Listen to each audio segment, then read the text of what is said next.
The Touhou series has certainly been a popular one with the show so far, and given the sheer variety and sources of inspiration, it's hard not to see why it's a goldmine in character trivia. And with the new fighting game Urban Legend and Limbo now out, I've felt like giving the spotlight to one of the game's surprise editions, Fujiwara no Mokou. So what inspiration lies in the lore of the former extra boss of Touhou 8 turned recent playable character? I'm the Kitsune Hawk, and today we'll be looking into the human inferno herself and what her background says about her inspiration. So get out your pencils, trivia enthusiasts, because this is character development.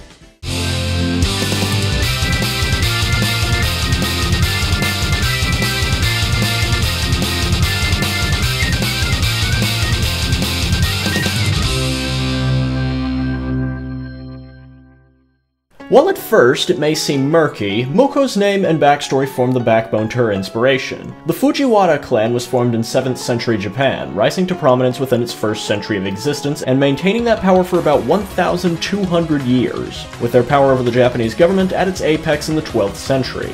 While political shifts and the rise of regional lords led to a degradation of power for the Fujiwara clan, they maintained their presence in the Japanese government until the mid-19th century.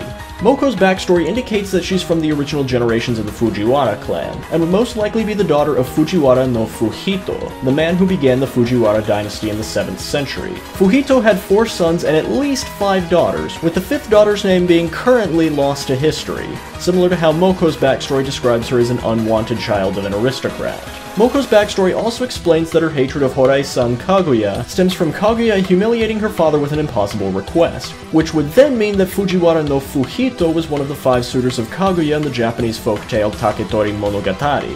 None of the suitors bear the Fujiwara name, however, but many historians believe that the second suitor, Kuramochi no Miko, was in fact Fujiwara no Fuhito, or at the very least based on him. Within the tale, Prince Kuramochi was to obtain a jeweled tree branch from the mythical floating island of Horai. Within the Touhou games, the name Horai is used to describe the elixir of life that gave Mokou her immortality, and the jeweled branch is referenced in Kaguya's 5th and final standard spell card. With Mokou's name now clarified, let's move on to the special abilities bestowed on her by the Horai elixir. Mokou has the ability to resist and manipulate fire, which, combined with her immortality, has her heavily associated with the phoenix, a flaming bird seen in Egyptian, Persian, Greek, and Chinese mythology, as well as being mentioned in sacred Jewish and Christian texts. The shared trait between these birds is its immortality to varying degrees, with most interpretations stating that a phoenix will be reborn from its own ashes if killed. Similarly, as the extra boss of Touhou 8, Mokou repeats the boss defeated animation each time her life bar reaches 0, only to resurrect herself seconds later, only being eventually defeated by the fact that she still experiences fatigue. A phoenix sigil even appears behind her whenever she uses a spell card. Furthermore, Mokou's sigil in the Grimoire of Marissa is a winged flaming heart, and this leads us to the Egyptian variant of the phoenix, the Bennu, which was said to be created in 2 different ways, the first being that it burst from the heart of the death god Osiris, and the second being that it was created from the fire of a holy tree dedicated to the sun god Ra. This sigil may just be a minor detail, but it's worthwhile to note its connections to Egyptian mythology.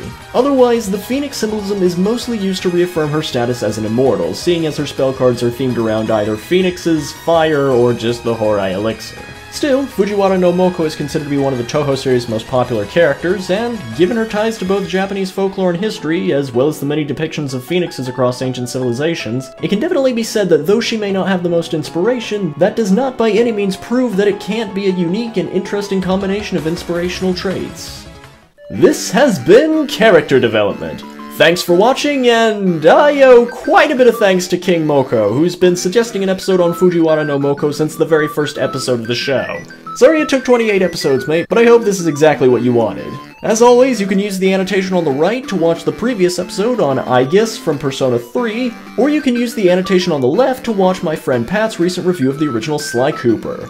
Thanks again for watching, and take care, everyone!